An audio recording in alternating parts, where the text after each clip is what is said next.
सर्वांना जयसत्य.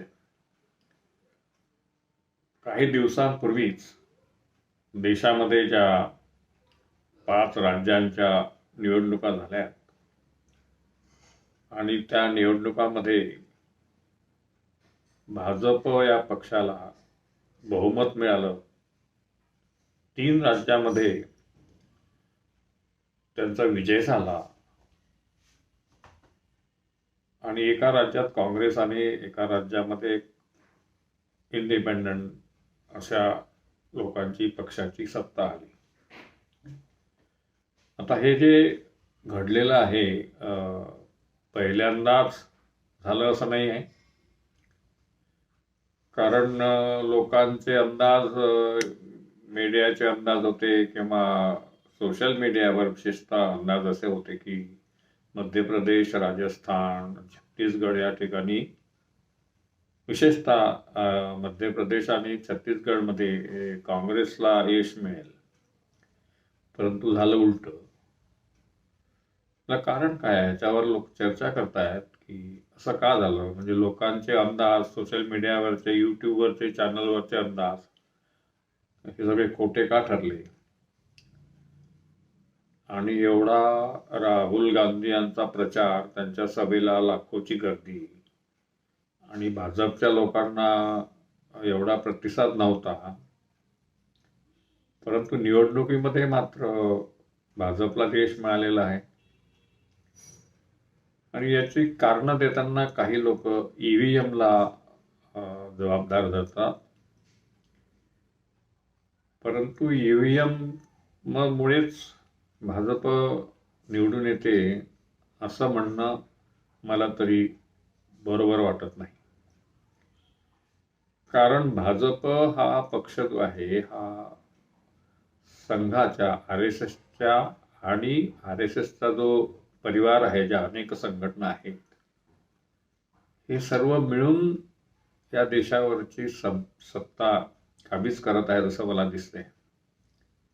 कारण इतर जे पक्ष आहेत, काँग्रेस असो की नंतर राष्ट्रवादी काँग्रेस आहे, समाजवादी आहे किंवा अनेक जे पक्ष आहेत देशामध्ये, त्यांचं बॅकग्राऊंड, त्यांची पार्श्वभूमी अशी सामाजिक सांस्कृतिक संघटना असलेली नाही.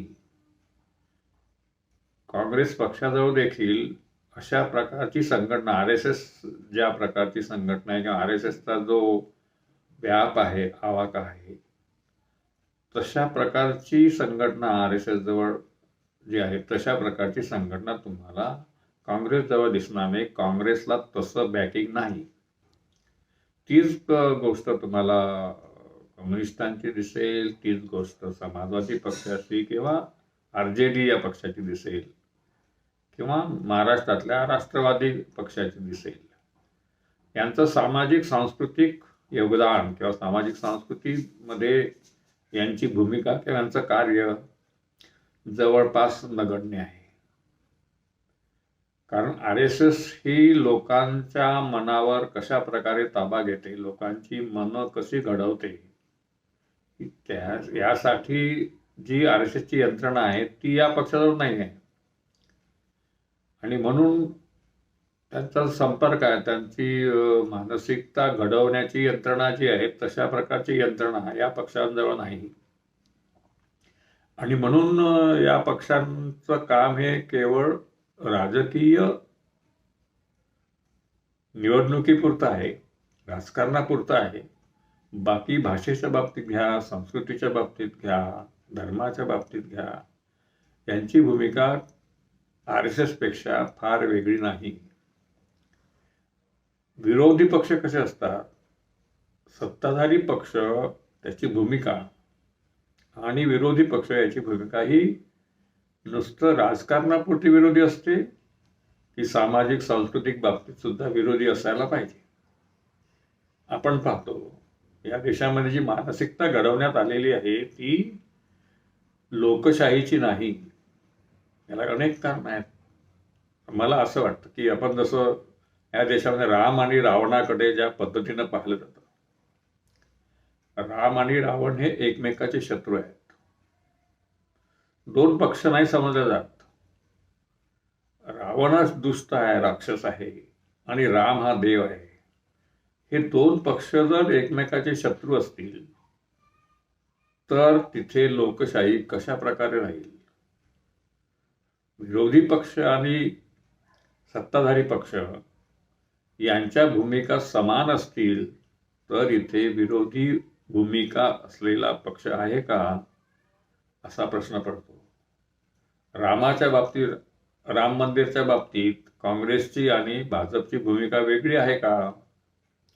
दोन्ही पक्ष जर रामाला मानत असतील, दोन्ही पक्षांना जर राम मंदिर हवं असेल, तर विरोध कुठला आहे? विरोध फक्त राजकारणाचा, म्हणजे मानसिकता घडवण्याचं काम दोन्ही पक्ष जर एकच करत असतील, एकाच प्रकारे करत असतील, तर ही लोकशाही कशी काय आहे? तर याच्यामध्ये हे दोन विरोधी पक्ष नसून एकाच भूमिकेचे दोन पक्ष आहेत. हे भावाभावामधलं भांडण आहे असं आपल्याला दिसेल. आणि म्हणून वेगळ्या भूमिका असल्याशिवाय संस्कृतीच्या बाबतीमध्ये, जसं ब्राह्मणी संस्कृती, जातीय रचना, सामाजिक भेदाभेद किंवा जात नष्ट करण्याची एक भूमिका आणि जात व्यवस्था असणाऱ्यांची एक भूमिका, ज्याप्रमाणे RSS किंवा भाजप हे जात व्यवस्थेचे समर्थक आहेत, मनूचे समर्थक आहेत, त्याचप्रमाणे इतर पक्ष मनूचा विरोध करणारे आहेत का? जसं आंबेडकरांनी मनुस्मृती जाळली आणि त्या भूमिकेशी समरस होणारा कुठला तरी पक्ष या देशामध्ये आहे का? मनू विरोध करणारे पक्ष आणि मनूचं समर्थन करणारे पक्ष असतील तरच त्याला आपण दोन पक्ष म्हणू शकतो, दोन विरोधी पक्ष म्हणू शकतो, परस्पर विरोधी पक्ष म्हणू शकतो. पण तशी काही परिस्थिती नाही.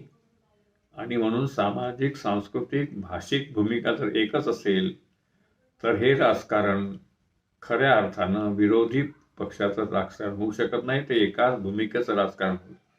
म्हणून काँग्रेस असली काय आणि भाजप सत्तेत असले काय, या देशातील सर्वसामान्यांच्या दृष्टीने ती लोकशाही नाही आहे, ती एकाच पंथाची हुकूमत आहे, सत्ता आहे, असं मला वाटतं.